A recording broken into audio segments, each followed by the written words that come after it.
viel Geld einer wichtige und bedeutende Rolle in unserem Leben. Finanzielle Gesundheit ist immer ein Vorteil. Im Vergleich zur letzten 10 Jahre vermehrt den Konsum in aller Wirtschaften der Welt, nicht nur in Indien. Heutzutage wollen jeder ein Luxus-Lebensstil haben. Menschen sind mehr materialistisch als früher. Wegen der materialistischen Wünsche vergessen die Menschen, dass gesunder Lebensstil auch wichtig ist. Heutzutage verdienen Menschen mehr als früher, aber geben mehr als früher aus. Heutzutage verstehen sehr wenige Menschen die Bedeutung des Sparens. Finanzielle Ressourcen brauchen wir alle in Notfallsituationen. Deshalb ist es die Bedürfnis der Stunde, Geld zu sparen. Konsumverzicht ist eine Lösung, finanzielle Ressourcen zu sparen. Menschen sollen mehr fokussieren, notwendige Dinge eher als Luxusdinge zu kaufen. Das ist meine Meinung. Genau, also Luxus. Wir wollen alles. Wir wollen unser Leben eigentlich leichter machen. Wir wollen zufrieden sein und wir haben vielleicht etwas im Kopf. Wenn wir viel schaffen, wenn wir viel Geld haben, wenn wir viele Produkte haben, wenn wir alles haben, was wir wollen, also dann sind wir glücklich, dann sind wir zufrieden. Und wenn jemand Familie gründet, kann darauf nicht also verzichten. Was denken die anderen? Ja, Rishabh, bitte. Ja, eigentlich ich stimme mit Herr Kunal. Hat gleich recht gesagt, dass es wird problematisch für die indische Unternehmer, wenn wir so versetzen würden. Und Indien ist halt jetzt ein Entwicklungsland, nicht ein schon entwickeltes Land. Und aber ich möchte das sagen, dass einige Leute heutzutage kaufen so viel, weil sie andere zeigen müssen. Sie kaufen nicht, weil sie das haben müssen. Sie kaufen, um anderen zu zeigen. Und vielleicht diese Leute vergleichen sich mit anderen. Und auch manchmal passiert das so, vielleicht die Leute haben nicht genug Geld bei ihnen. Und dann auch, doch müssten sie ein Auto oder eine so Bungalow, kann man sagen, sie müssten das bauen. Und vielleicht sie nimmt Kredit von der Bank, die hohe Kredite. Und nach einiger Zeit, sie sind bis einiger Zeit, sie sind zufrieden, aber doch sie müssen viele Probleme gegenüberstehen in der Futur. Also ich bin solcher Meinung, dass man soll nicht, man soll nur kaufen, wenn es nötig wäre und auch nicht die Geld so ausgeben. Und Geld sparen, das Leben, bewusster Leben, verantwortlicher mit unserem Planeten umgehen. Es gibt viele Gründe für Konsumverzicht. Und wer seinen Konsum kritisch hinterfragt, beschließt auf unnötigen Kram zu verzichten, tut das meistens, nachdem genau das für sich erkannt hat. Viel zu oft kaufen wir Sachen aus den falschen Gründen. Wir gönnen uns neue Schuhe, weil wir uns belohnen wollen. Nicht, weil wir sie brauchen. Wir bestellen und die neueste Trendhose, weil wir dazu gehören wollen. Und nicht, weil wir keine intakte Hose mehr haben. Und ständig werden wir angehalten, Dinge zu kaufen. So ist unser Gesellschaftssystem ausgerichtet. Wir kaufen Zeug und andere verdienen so ihr Geld. Wir haben immer mehr Gedöns zu Hause und müssen damit immer mehr Aufwand betreiben. Wir kaufen zu viel unnötiges Zeug. Auch manche sind da erst ein Opfer. Sie lieben es, schöne Dinge für ihre Wohnung zu kaufen. Blöcke und Stifte haben sie unendlich besitzen können. Für manche Frauen auch Handtaschen sind ein Thema. Sie haben genug und hätten dennoch immer mehr davon kaufen können.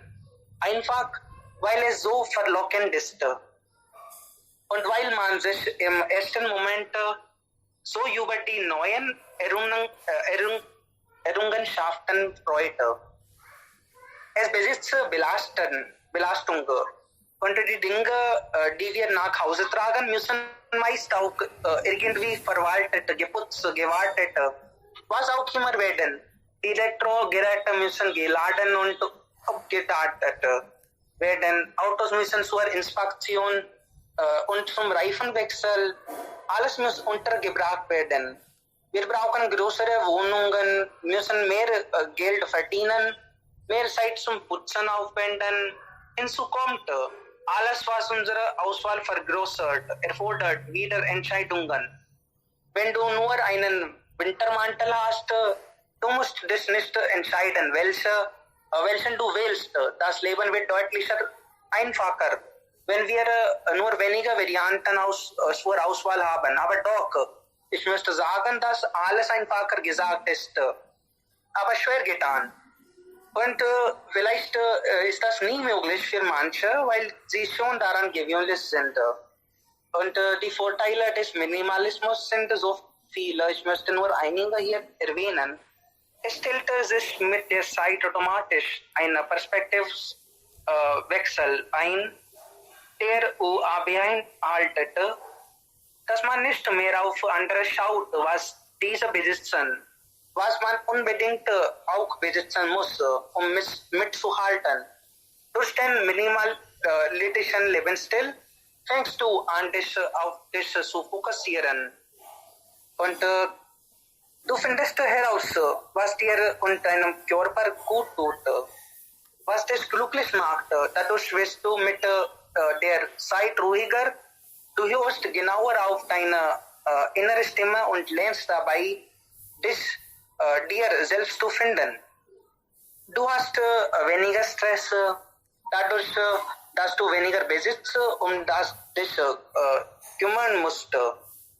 Hast du weniger Stress, herrscht kein Chaos, kein Hektisch mehr und daher musst du auch nicht mehr so viel organisieren. Auch der Zeitdruck lässt nach, denn du hast mehr Zeit, da du dich um weniger Dinge kümmern musst. Demnach wirst du mehr Zeit für sich selbst geben. Du wirst merken, dass du nicht mehr versuchst, alles unter einen Hut zu bekommen. Ja, das ist alles von meiner Seite. Danke. Sehr gut. Also so viele Ideen, aber leichter gesagt als getan. Wir wollen ja glückliches Leben. Dafür brauchen wir alles. Wir müssen ja viel kaufen. Okay. Nächste Person. Wer ist dran jetzt? Muskan, bist du da? Nein, Muskan ist nicht da heute. Okay. Hallo. Ja, bitte. Jiten. Ja, guten Morgen an alle. Ja, und dieses Thema ist ich finde heutiges Thema sehr interessant. Und weil das Thema ist sehr relevant heutzutage und besonders in Corona-Krise. Ja, unser Leben hat zwei Aspekte. Spiritual Aspekt, an einer Seite und andere Seite, dieser materielle Aspekt. Und das Interessante ist, beide sind Gegenteil zueinander. Und wenn wir haben materielle Dinge uns überall, dann die spiritual aspect ja sinken. Und wenn wir haben spiritual aspect, ja steigt dann natürlich die materielle Aspekt ja sinkt. Und ich glaube, dass für Leben diese materielle Aspekt ist sehr wichtig für Leben. Aber ohne spiritual Aspekt wir leben wie ein Tier. So spiritual Aspekt ist ja für Leben materielle Aspekt ist sehr wichtig. Aber wir können leben, aber dann wir leben wie ein Tier. Aber wenn wir leben mit spiritual Aspekt, wir leben wie ein Human, ein Mensch. Und auch für spiritual Aspekt, niemand hilft uns. Aber für materielle Aspekt, wir haben uns überall, wir haben so viele Anzeigen, private Angebote, so viele Dinge, die unterstützen uns oder ermutigen uns, viele Dinge zu kaufen und unser Leben zu besser machen. Aber dann, das geht nicht immer auch. Ja, danke. Alles klar, sehr gut. Also das ist nicht praktisch, meinst du? Wenn wir darauf persisten, das geht nicht. Okay. Ja, klar. Ja, nächste Person. Suminder, kaufst du viel? Nein, würde ich mal das sagen. Also, aber bin ich auch nicht Minimalist. Aber ich bevorzuge Minimalist zu sein, weil ich denke, das ist nicht nur gut für uns, aber auch für unsere Umwelt. Also, ich würde nur das sagen, also die einige Data, die ich sehe, die also Consumerismus so viel in unserer Gesellschaft also fördert hat, das ist die Werbungen und Reklame, die überall sind und sie einfach kreieren diese falschen Bedürfnisse. Das heißt, dass es gibt etwas, die wir nicht brauchen, aber wenn wir nach diesen Reklamen oder die Werbungen schauen, dann haben wir dieses Gefühl, oh, vielleicht das brauche ich und dadurch wird mein Leben besser. Aber in der Realität ist es nicht so. Wenn sie nicht diese Reklame entgegenkommen hätte, dann würde das Leben gleich für sie. Aber diese Werbungen, sie machen etwas Quatsches im Leben. Und nur durch diese Reklame oder Werbungen kommt auch dieses Begriff Fad. Das ist sehr kurzsichtige Mode.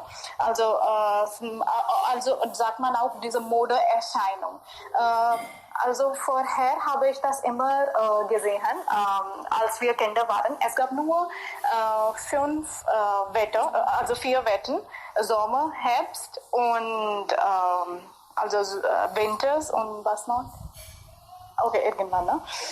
Und es gab nur 4 Wetter im Jahr. Aber heute ist es 52 geworden. Das heißt, nach jeder Woche haben die Menschen oder die Frauen oder nicht nur Frauen, sondern auch die Männer dieses Gefühl, dass wir brauchen etwas in der Mode zu sein. Das begrenzt sich nicht nur auf die Kleider, sondern auch die verschiedenen Geräte. Könnte elektrische Geräte sein, könnte Autos sein. Also das erste Auto, das man kauft, wird man sehr glücklicher, weil das ist gemäß ihrer verbrauchbar. Das ist brauchbar in der Familie. Aber wenn man das zweite Auto kauft, dann ist man nicht so glücklich, wie es das erste Mal, weil dann kauft man wegen des Statussymbol. Also dann ist es nicht so nötig. Und nur um den anderen also eine von Ihnen schon gesagt haben, also nur den anderen zu zeigen, dass wir haben so und um Willen des Statussymbols, also kaufen wir einfach blind. Und also manche haben auf diese Meinung, dass wir sollten die Technologie unterstützen. Wir können auch die Technologie in verschiedenen Weisen unterstützen. Also ich sage hier nicht, dass wir bevorzugen Qualität über Quantität. Also Qualität soll auf die hohe Niveau sein, weil wenn wir etwas Qualitätes, ein Produkt, die eine hohe Qualität mit der hohen Qualität, was sagt man, kaufen, dann ist es haltbar und die Haltbarkeit ist auch also lange. Und ich denke, dass wir sollten ein bisschen unser Leben bewusster führen, damit wir auch uns glücklicher machen. Das ist auch eine falsche Sichtweise auf das Leben, dass wenn wir so viele Sachen auf unserem Leben haben, dann werden wir glücklich, aber das ist nicht die Wirklichkeit. Und diese Glücklichkeit also dauert nur für 1-2 Tage und dann ist es wieder man auf diese gleiche Ebene. Und deswegen also denke ich, die Materialien selber nicht das Glück bringen, sondern die Menschen, die herum uns existieren. Sehr schön. Also das ist ja sehr, sehr interessant. Wir sollten kaufen vielleicht Sachen mit guter Qualität. Ja, und gute Qualität und nicht nur alles kaufen, was im Markt gibt, wegen dieser Werbungen, sondern ein bisschen auch unsere Vernunft verwenden. Das, was ist echt brauchbar und nicht, was wir gemäß der Mode und was wir gemäß der Verbrauchbarkeit also kaufen. Also hier kann man auf der individuellen Ebene was Bewusstes machen. Genau. Also das heißt, weniger kaufen, aber Gutes, etwas Gutes. Ja, zum Beispiel, etwas Gutes. Ja, im Haus brauchen wir vielleicht nicht 20 Möbelstücke, aber vielleicht 5, aber höhere Qualität. Kleidungen vielleicht nicht viele, aber gute Qualität. Okay, Kosmetik, diese Sachen, wenn wir sortieren und sowas planen, dann haben wir auch also Zufriedenheit. Sehr gut, ja. Okay, nächste Person, bitte. Lina, willst du was sagen? Ja. Hallo an alle. Hallo. Ich denke, alle haben viel gesagt, aber ich möchte nur ein paar Punkte hier hinzufügen. Ich bin der Meinung, dass Mensch ist ein einziges Lebewesen, der Müll produziert. Und ein Grund für dieses Müll ist unser Extra-Konsum. Wenn wir während Produktion wird extra Müll produziert und wir verschmutzen unsere Natur auch, wegen dieser Extra-Konsum. Und ich bin der Meinung, dass heutzutage reisen Menschen viel und das ist auch eine Art von Konsum. Und deswegen auch, wir belasten unsere Natur. Und alle diese materiellen Dinge bringen uns nicht Zufriedenheit. Und wenn sie machen uns glücklich, aber das Glück ist nur vorübergehend. So, man muss immer sich eine Frage stellen, wie viel ist viel für mich? Ja, das ist alles, was ich sagen will. Alles klar. Okay, also andere werden uns nie sagen, dass wir wenig kaufen sollen. Andere motivieren uns sogar. Also wir sollten viel kaufen und dann profitieren sie ja vielleicht davon. Aber wir müssen selbst freiwillig auf das Wesentliche reduzieren. Wir müssen, das ist vielleicht wahrer Luxus. Wenn wir immer viel kaufen müssen und wir denken, dass dann sind wir glücklich, das ist vielleicht keine gute Idee. Und das könnte auch vielleicht helfen. Wenn wir kaufen gehen, dann müssen wir im Voraus also auflisten, im Voraus schreiben, ob ich das wirklich brauche. Nicht einfach also spontan kaufen. Das könnte vielleicht ja den Plan stören und viel Geld muss man dann geben. Okay, wer ist ja dran jetzt? Wer hat noch nicht gesprochen? Hallo? Ja, Jiten, bitte. Das Wachstum der Wirtschaft wird gemäß Wachstum von materiellen Aspekt gemessen. Das heißt, wir fokussieren nur auf Menge, Quantity. Aber dann wir verlieren Quality. Das kommt das ist verwandt mit spirituellen Aspekten. Dann. Okay, genau. Und wie wäre es, wenn wir also viel selbst erledigen, zum Beispiel selber kochen oder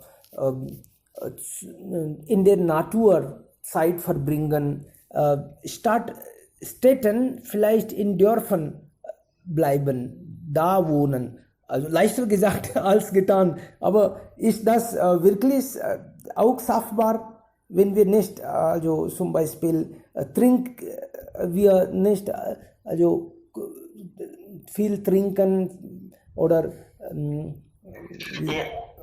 ich wollte sagen, Fleisch, nicht viel Fleisch essen, sowas. Ist das auch hilfreich? Ja, nach meiner Meinung, ich glaube, dass wir brauchen beide Aspekte, materiell auch und spirituell auch. Das geht nicht, dass wir fokussieren uns nur auf spirituelle Aspekte, dann wir verlieren diese materielle Aspekte. Aber besser kombinieren ist sehr wichtig, um ein gutes Leben zu führen. Das ist sehr wichtig, eine gute Kombination zu haben. Und das hängt von Person zu Person auch. Das ist was man braucht mehr. Was ist eigentlich die Ziele des Lebens? Ich habe darf ich? Ja, bitte. Warum nicht? Ja. Ich habe eine Frage von Jitendra. Was meintest du spiritual Aspekt, das du gerade erwähnt hast? Was ist spiritual Aspekt? Spiritual Aspect means das Leben, wenn wir haben diese material Dinge, dann wir haben diese Gefühl, zufrieden Gefühl, immer da. Und wir immer versuchen, unsere Gesundheit besser zu machen, unsere Gedanken besser zu machen. Diese Aspekt, das ist nicht mit unsere erfolgreich zu sein hat etwas zu tun. Aber wie spiritual Aspekt mit material Aspekt verbinden? Ist das Darf ich was dazu hinzufügen? Gerne. Okay, Jitendra zuerst, das ist Ihre Frage.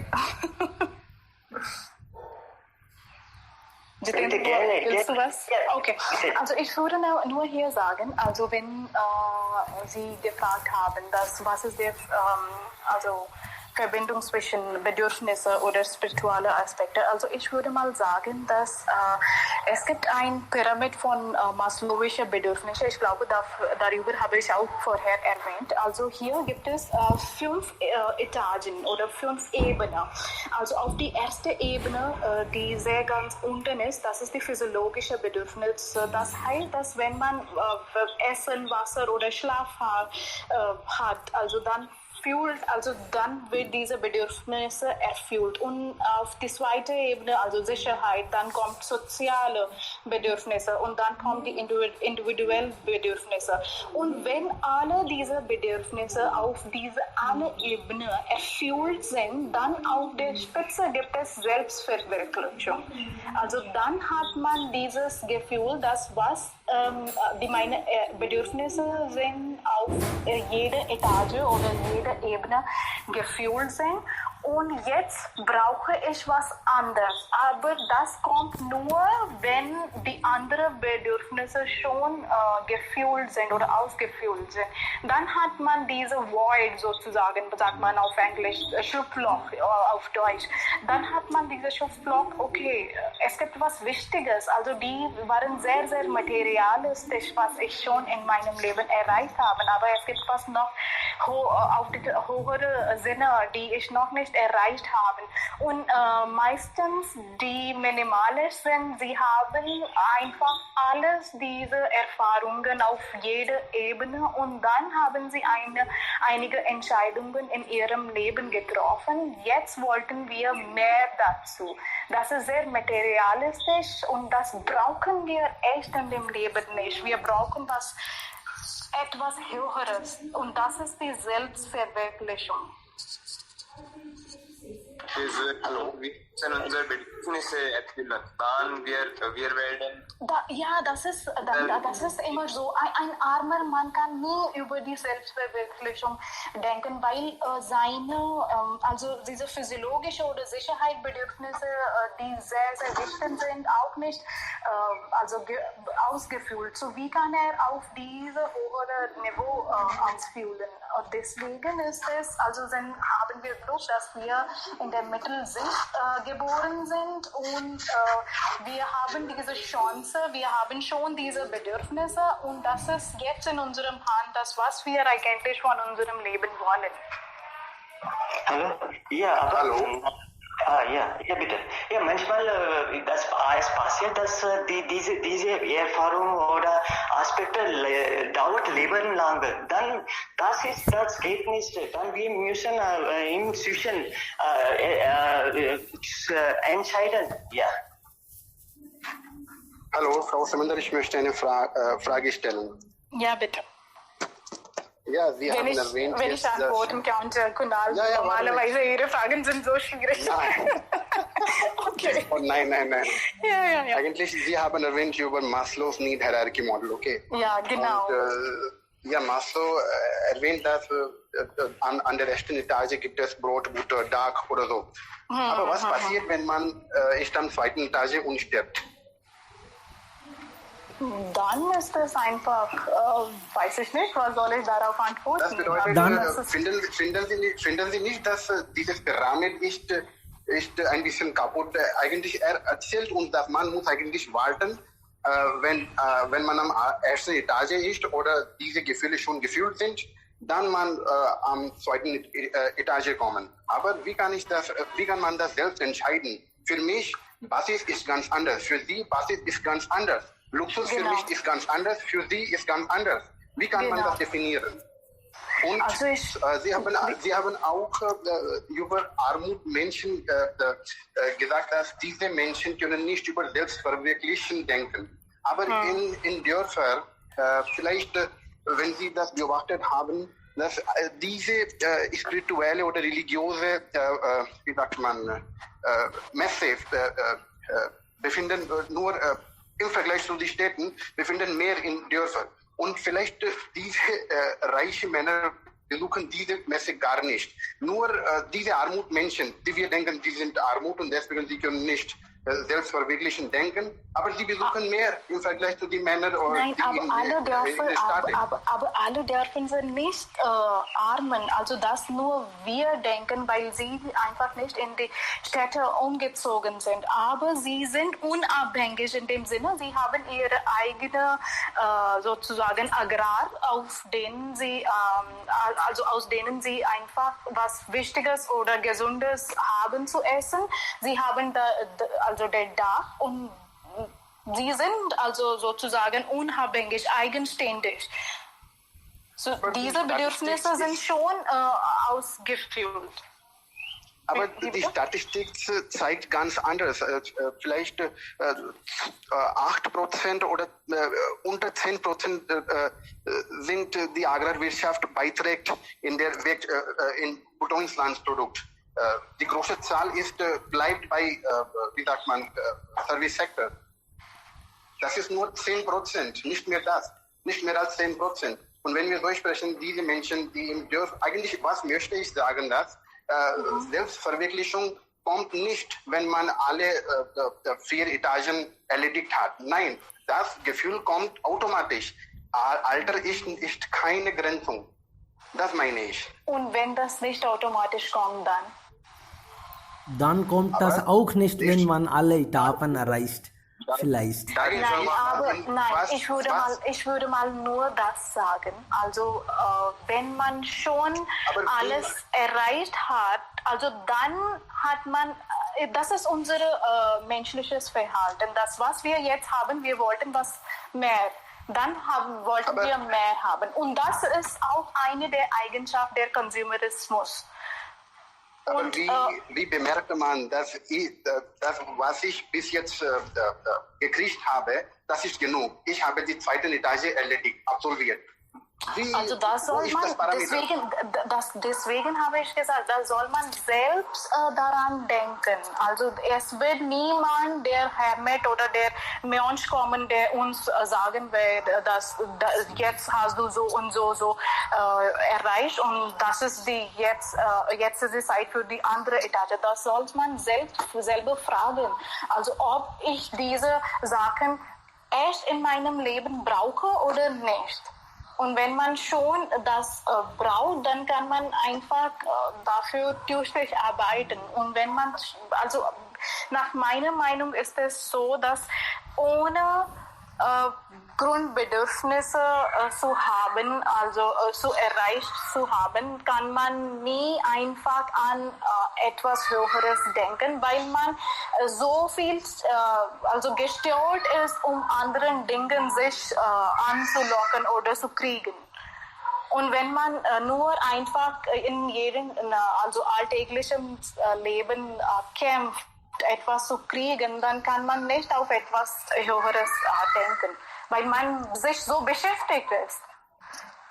Ja, also, können Sie auch einige Beispiele hier erwähnen, wenn Sie wollen?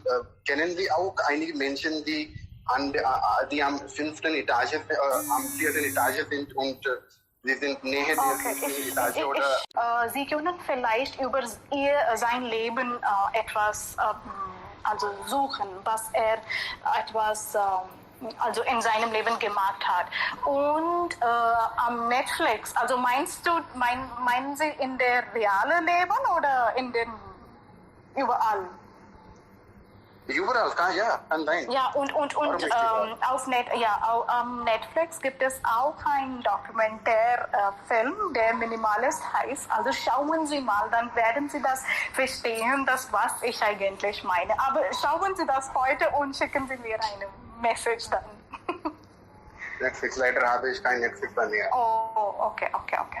Okay.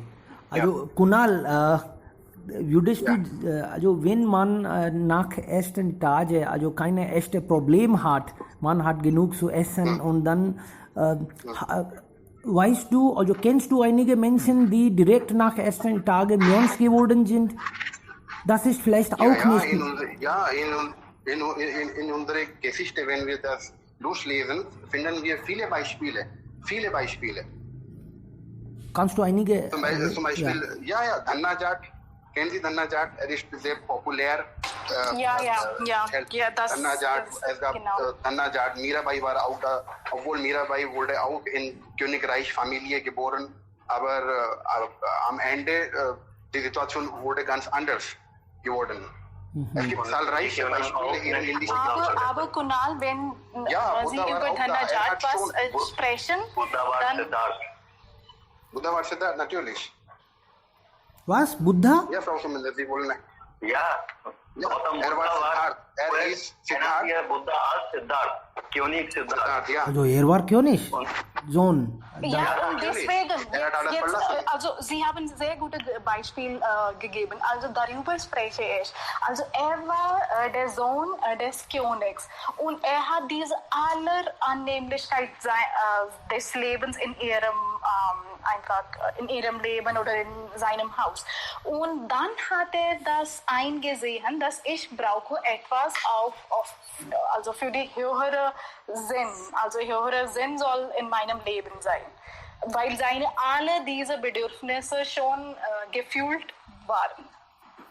Ja, das möchte ich nur sagen, dass warum nur diese Pyramid sollte gefolgt werden. Das Gefühl Kunal, ist überall. genau, richtig. Kunal oder Gaurav, Devkaran, also wenn wir solche Beispiele führen vielleicht zeigen, dass wir werden uns jetzt dieser Zeit und dann andere werden vielleicht auch daran Gedanken machen. Das wäre vielleicht wunderbar. Gut. Nein, ich muss Ihnen und Frau Sunander sprechen, weil es von was man gelernt habe. Von letzten 10 Jahren gebe ich viel Geld für die Bildung 4 oder 5 Kinder. Und das hängt von was eine Person gelernt habe. Das ist nicht mit dieser Pyramid oder was man erhöht habe und ihre Bedürfnisse, aber was man lernt und was man machen müssen. Ich habe viele meine Freunde, die geben genug Geld zu anderen. Aber ja, es ist sehr wichtig, dass man für ihre Essen etwas verdient. Dann vielleicht kann man etwas aufgeben und etwas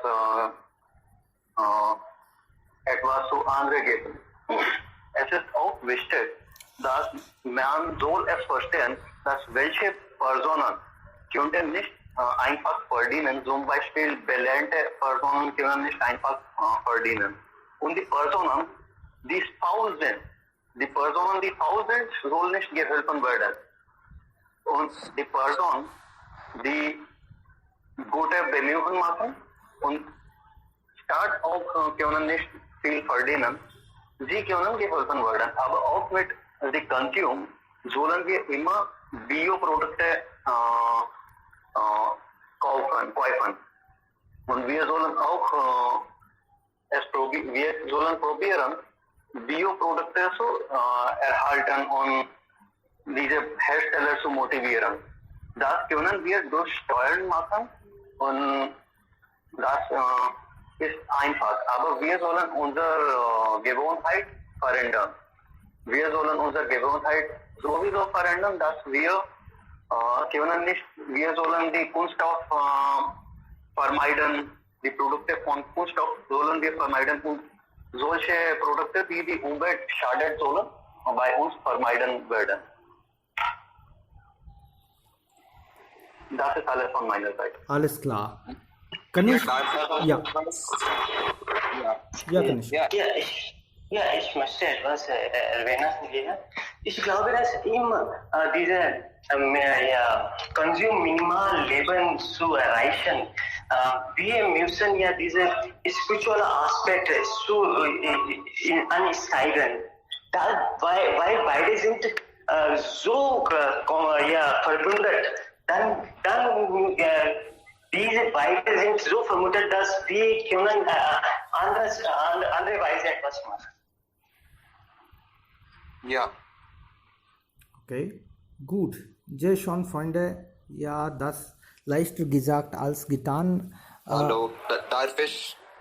Ja, bitte. Warum nicht? Ja. Früher ich bin einverstanden mit Frau Suminder. Es ist wie, wenn jemand ist hungrig, das Essen ist sein Gott. Wenn jemand ist arm, das Geld ist sein Gott. Wenn alles diese Bedürfnisse sind erfüllen, wir versuchen unser höheres Leben. Was wir eigentlich in der Leben machen. Ja.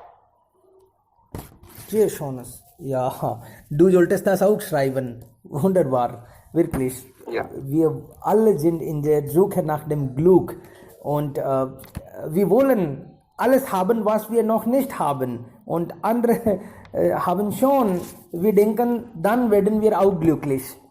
Leider. Ja, deswegen Gott Krishna hat gesagt, dass wir sind in einer Religion.